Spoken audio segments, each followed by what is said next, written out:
नमस्कार। देखते ही देखते पुराना साल बीत चुका है और नया साल आ गया है। नए साल से ठीक पहले हमारे शहर में नए मेयर राकेश कुमार पिंटू जी का प्रादुर्भाव हुआ है। आज हमारे साथ राकेश कुमार जी हैं। सबसे पहले हम इनका स्वागत करते हैं और इनको नए साल की बहुत बहुत बधाई देते हैं। धन्यवाद। आज का हमारा विषय है नया साल, नए मेयर और नई योजनाएं। तो आज हम चर्चा करेंगे अपने नए मेयर से कि शहर को लेकर ये क्या सोच रहे हैं, इनकी क्या परिकल्पना है, शहर को कैसे और बढ़िया और विकसित करने की योजना बना रहे हैं। इन सब बातों पर विस्तार से आज हम चर्चा करेंगे अपने नए मेयर के साथ। तो राकेश जी, सबसे पहले हम ये जानना चाहते हैं, शहर के लोग जानना चाहते हैं कि नए शहर को लेकर आपकी क्या परिकल्पना है। सबसे पहले तो नए साल की आपको भी बहुत बहुत बधाई और हमारे शहर वासियों को नव वर्ष की बहुत बहुत शुभकामनाएं एवं बधाई। नया साल में जैसे ये हमारा शहर मुजफ्फरपुर मेरा गृह शहर है और यहाँ एक्चुअली मेरे बचपन से एक परिकल्पना थी कि यहाँ पर बहुत सुंदर शहर मेरा बने, जो कि अब मुझे कार्य करने का सौभाग्य प्राप्त हुआ है। मैं इसके लिए बहुत सारी योजनाएं रखा हूँ और यहाँ पर जैसे स्मार्ट सिटी का अपना चयन हो गया है मुजफ्फरपुर में। स्मार्ट सिटी का काम एक्चुअली धरातल पर उस तरह का से नहीं उतरा था जिस तरीके से होना चाहिए था यहाँ पर, लेकिन 2016 में अपना शहर स्मार्ट सिटी में आया। उसके बाद कुछ कार्य हुआ, कुछ नहीं हुआ, जिस कारण से बहुत सारा कार्य लंबित पड़ा हुआ था। तो मैंने आते ही यहाँ पर सबसे पहले ये कोशिश किया कि अपना शहर में जितनी तेज़ी से काम हो उतनी तेज़ी से काम किया जा सके। स्मार्ट सिटी की बहुत सारी योजनाएं हैं, जैसे अपना ये लेक 2 का यहाँ पर लेक 2 का पूरा ये बनने वाला है सिकंदरपुर मन में। और सिकंदरपुर मन में जैसे वहाँ पर बहुत अच्छा पार्क बन रहा है जिसमें आप ट्रैकिंग वगैरह भी कर सकते हैं। वहाँ पर शहरवासी अपना सुबह में टहल भी सकते हैं और वहाँ पर बोटिंग वगैरह की व्यवस्था है। वहाँ साइकिलिंग कर सकते हैं, बच्चे वहाँ खेल सकते हैं, बच्चों के लिए अलग से पार्क बन रहा है। फिर आपको एक तरफ धोबी घाट, चूँकि वहाँ पर धोबी घाट भी है पहले से, तो धोबी घाट का भी वहाँ पर निर्माण किया जाएगा। और भी बहुत सारे ये तो इसका सिकंदरपुर मन के डेवलपमेंट हो गया। और शहर हमारा शुरू से अपना यह सड़क बिल्कुल संकीर्ण सड़क था और ये नहीं था। स्मार्ट सिटी के आने से ये हो रहा है कि जैसे अपना बैरिया से लेकर के रेलवे स्टेशन धर्मशाला चौक तक सड़क का निर्माण हो रहा है। इसको स्पाइनल रोड बोलते हैं, बैरिया स्पाइनल रोड। इसके अंतर्गत जैसे वहाँ पर नाला का निर्माण होगा, नाला उसमें अपना सभी अंडरग्राउंड वायरिंग होगा, अंडरग्राउंड पाइपलाइन की व्यवस्था होगी और ये रोड होते। और उसके अलावा जितना भी ये रोड से कनेक्टेड जो भी एरिया है वो एबीडी एरिया में आएंगे। एबीडी एरिया में होता क्या है कि यहाँ पर जैसे गली, वहाँ के भी जो गली मोहल्ले हैं उसको भी डेवलप किया जाता है और उसे भी माने हर एक तरह से जो सुविधा मेन रोड में, जैसे आपको पाइपलाइन, गैस पाइपलाइन है और सब व्यवस्था है, वहाँ भी आपको सीवरेज का प्लान, सीवरेज का ये होगा। और जैसे इसी तरह से एक तो वहाँ हो गया, दूसरा आपको हो गया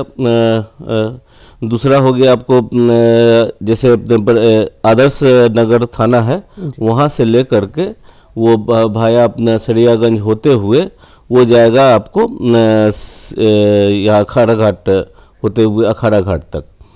दूसरी सड़क ये हो गई। दोनों सड़क तीव्र गति से कार्य स्टार्ट हो गया है वहाँ पे और वहाँ भी सेम तरीके से काम होगा।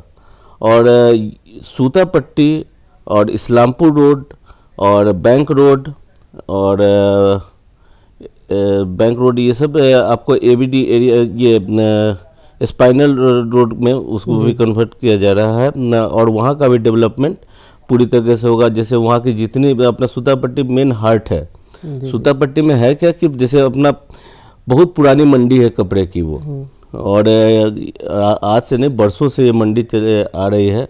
और सूरत के बाद सूतापट्टी का ही नाम आता है, और नॉर्थ बिहार ही नहीं पूरे बिहार में इसका स्थान है कपड़े की मंडी को लेकर के। तो यहाँ पर आपको जितने भी दुकान है वो सभी दुकान एक कलर में होंगे। वहाँ सभी का पिंक कलर से कलर किया जाएगा, और उस सभी का साइन बोर्ड एक टाइप का रहेगा, सभी का नंबरिंग होगा, और इस तरीके से वहाँ पर पूरा डेवलप किया जाएगा। जो भी अनकंस्ट्रक्शन एरिया है वहाँ पे उसको भी कंस्ट्रक्ट किया जाएगा।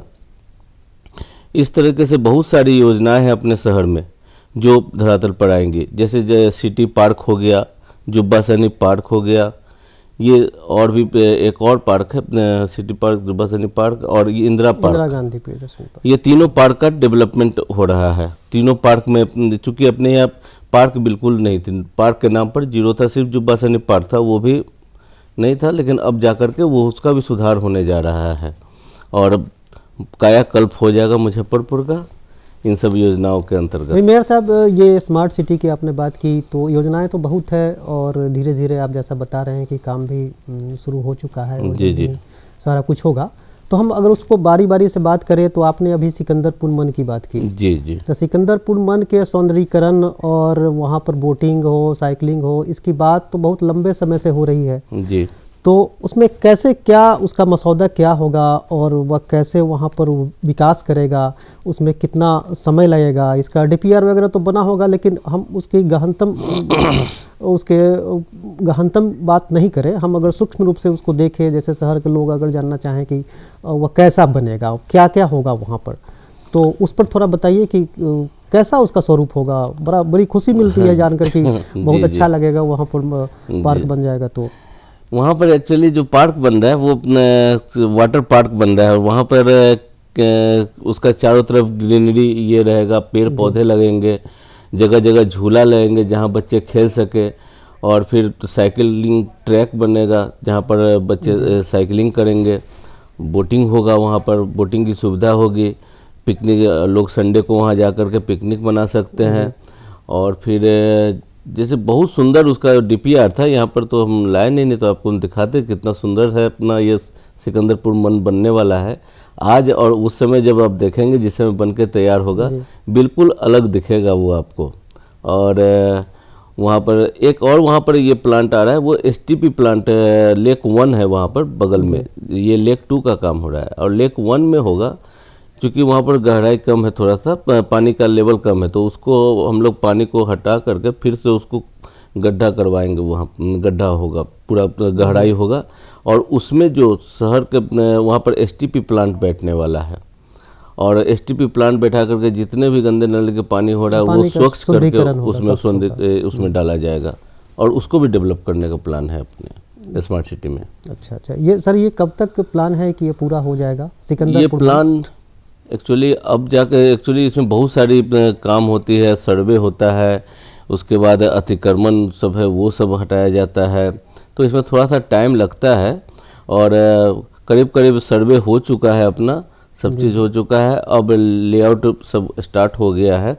वहाँ पर जैसे मिट्टी भराई का काम, बैंक बनना स्टार्ट हो गया है वहाँ पर। अब मोटा मोटी आपको 1 साल में ये काम दिखने लगेगा।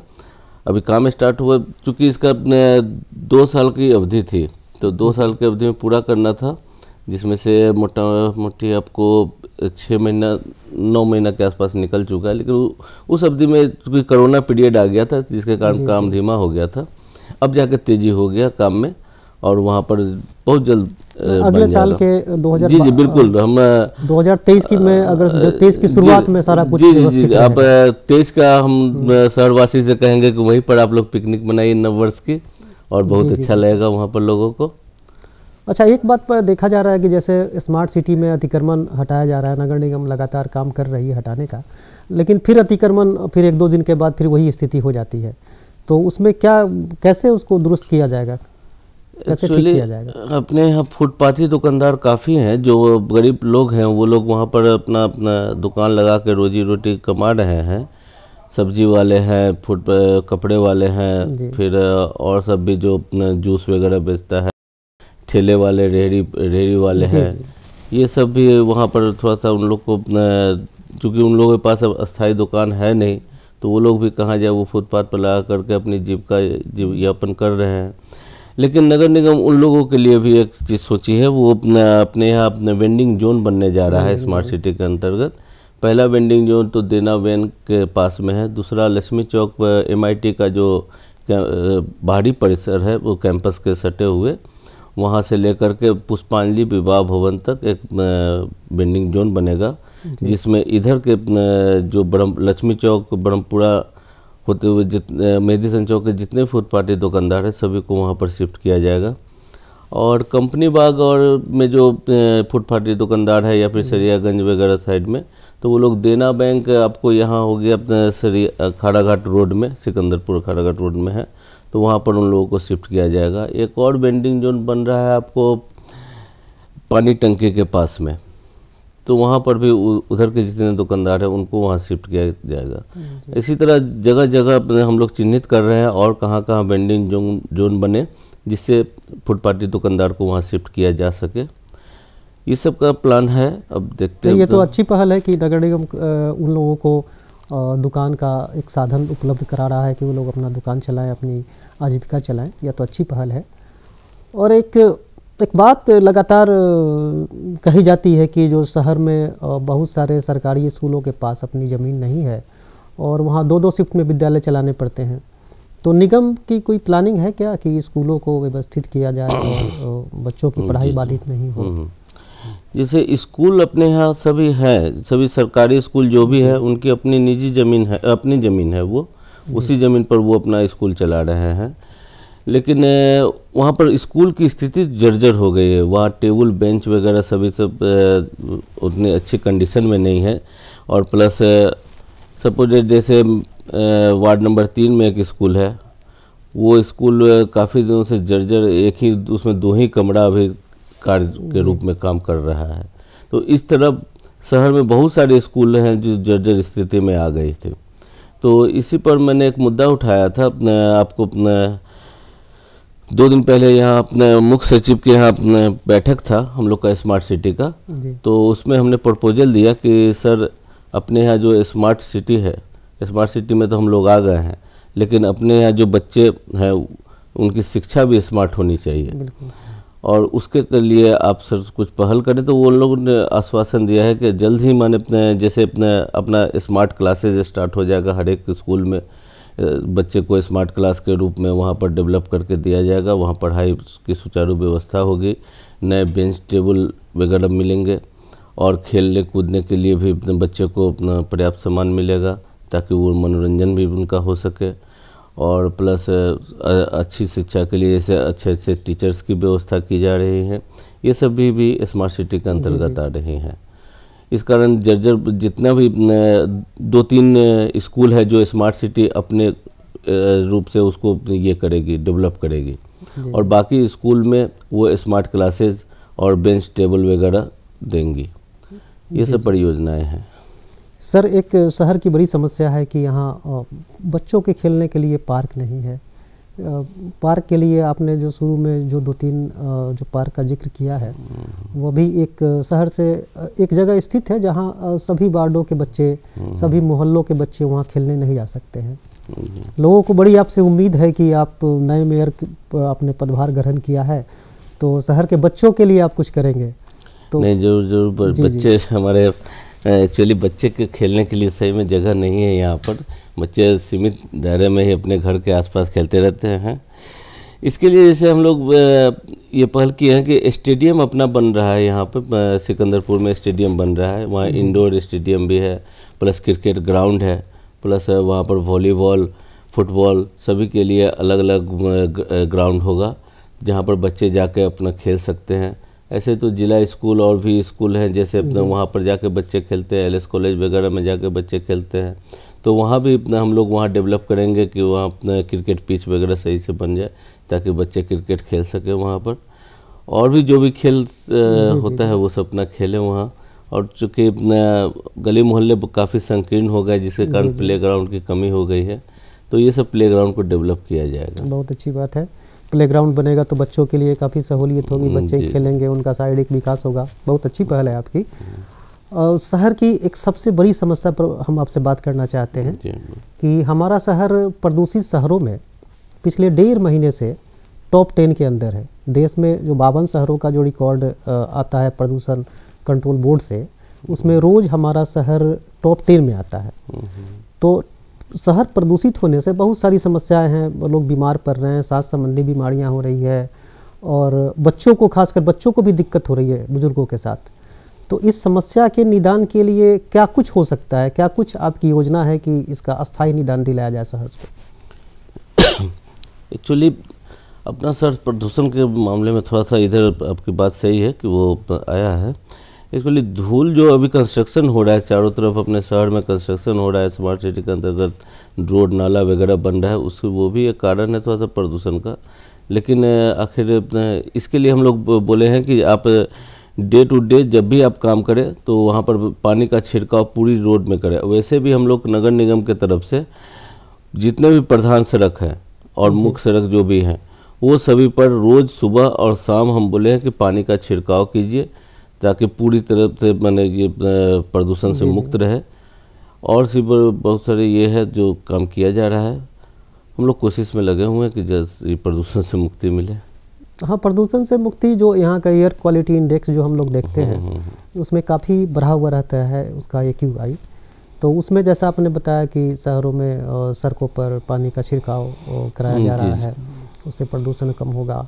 लेकिन एक चीज़ जो देखने में आती है कि जैसे जो भी कंस्ट्रक्शन वगैरह होता है, जैसे नियम के अनुसार उसको ढक कर करना है, कंस्ट्रक्शन करते हैं हम तो उसमें क्या कोई अगर जो नहीं ढक कर करते हैं उसके लिए कोई कार्रवाई का प्रावधान है क्या? उसमें फाइन है उन लोग को। जैसे जो भी बिल्डिंग अगर आप बिना ढके हुए बना रहे, कंस्ट्रक्शन कर रहे हैं, तो उस समय आपको धावा डल जाएगा और आपको टाइम उसी समय आपको फाइन करेगा, और अच्छी खासी फाइन है इस पर। लोग इसमें सजग रहे, थोड़ा अपना शहर है, अपने शहर को प्रदूषित नहीं होने दें, मेरी तो यही विनती है। जी जी जी। एक सर दूसरी समस्या शहर में यह भी देखने को मिलती है कि शहर में आवारा पशु बहुत घूमते हैं। कुछ दिन पहले तक ये नगर निगम ने ईयर टैग वगैरह किया था, उसके कान में कुछ लगाया था, कुछ चिप्स वगैरह ऐसा कुछ, कि जिससे उसको पता लगाया जा सके कहाँ पर क्या है। लेकिन उसके बावजूद भी शहर के आप मुख्य सड़कों पर देखेंगे तो गाय आपको घूमती हुई नजर आएगी, सब्जी मंडी या कहीं भी। तो उससे कई बार तो दुर्घटना भी हो चुकी है। पिछले दिनों आपको कलमबाग चौक पर एक औरत के साथ हुआ था, वो नाले में गिर गई थी, बहुत दुर्घटना हुई थी। तो इसके लिए आवारा पशुओं को कैसे उसको पकड़ा जाए या फिर शहर को कैसे उससे मुक्त किया जाए, उसके लिए क्या कुछ आप यानी आप सोच रहे हैं, क्या कुछ होना चाहिए? नहीं, एक्चुअली हम लोग जिस समय ये घटना हुई थी उसी के बाद वहाँ पर एक हम लोग नगर निगम के थ्रू काऊ कैचर का मांग किए थे, और वो काऊ कैचर आ भी गया है। इसी कारण से सभी को टैगिंग करके हम लोग रखे हैं कि जो भी आवारा पशु है या तो अपने खटाल में आप बांध के रखें। होता क्या है कि खटाल वाले जिस समय वो गाय दूध देने लायक रहती है उसको अपने यहाँ रखते हैं, बाकी उस समय छोड़ देते हैं, तो इस कारण से काफ़ी सारी समस्याएं आ जाती है। तो हम लोगों ने सभी को ये ईयर टैगिंग किया है उसमें, और जितने भी गाय हैं अगर बाहर घूमती हुई पाएंगी तो खटाल मालिकों पर फाइन किया जाएगा, और जो भी है उस लोग को जब्त करके उन गायों को जब्त करके हम लोग गौशाला में भेज रहे हैं ताकि कोई दुर्घटना ना हो। फिर भी बहुत सारी गाय, थोड़ी बहुत गाय यहाँ पर आपको पुरानी बाजार साइड में घूमते हुए मिली है। हमने तुरंत नगर आयुक्त महोदय को बोला कि इस पर आप कार्रवाई कीजिए, कार्रवाई हो भी रही है इस पर। जी जी जी। अरे जो भी आवारा पशु जो अगर घूमते हुए पाए गए तो उस पर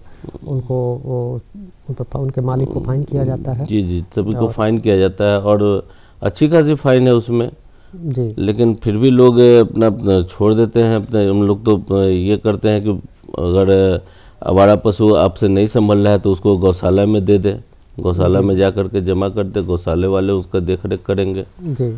ये सब किया जा तो रहा शहर में पुस्तकालय भी खोलने की कोई योजना है क्या? है। जी जी जरूर। हालांकि मेरी नज़र में नगर निगम का पुस्तकालय है। जी जी। अपना नगर निगम का जो पुस्तकालय यहाँ पर नगर भवन में है उसको रिनोवेट किया जाता है जी। उसमें सभी तरह का कलर वगैरह, बुक शेल्फ, पढ़ने के लिए अपने आपको कुर्सी, नई कुर्सी, टेबल और भी बहुत सारे जितने भी अपने पुस्तकें हैं जो अवेलेबल नहीं है उसको अवेलेबल किया जाएगा और विदेशों से भी वहाँ पुस्तकें मंगाई जाएंगी। ये सब काफ़ी सारी योजनाएं जिससे अपने शहर में पुस्तकालय खुले और भी जैसे गांधी पुस्तकालय है, गांधी पुस्तकालय को भी डेवलप किया जा रहा है उसमें। नहीं तो बहुत अच्छी बात है। हमारे मेयर साहब राकेश कुमार पिंटू जी बता रहे थे कि शहर को कैसे विकसित करेंगे, इनकी क्या क्या योजनाएं हैं। शहर स्मार्ट सिटी बने, स्मार्ट सिटी बनने के बाद शहर ऐसा इतना सुंदर हो, इतना स्वच्छ हो कि यहाँ के लोगों को भी यह देखकर काफ़ी खुशी हो कि हम ऐसे शहर में हैं जो हमारा शहर इतना सुंदर बन गया है और राकेश कुमार पिंटू जी के इनकी योजनाओं के कारण। तो हमारे साथ मेयर साहब राकेश जी थे, इन्होंने बहुत सारी बातें बताई और काफ़ी अच्छा लगा कि इनके मन में बहुत सारी योजनाएं हैं और ये करेंगे भी और इस नए साल में ये हमारे शहर के लोगों को एक सौगात देंगे। इनका बहुत बहुत आभार, बहुत बहुत धन्यवाद कि आज हमारे बीच आए हैं और इतनी कार्य योजनाओं के बारे में इतनी समग्रता से अपनी बातें कही है। धन्यवाद। धन्यवाद।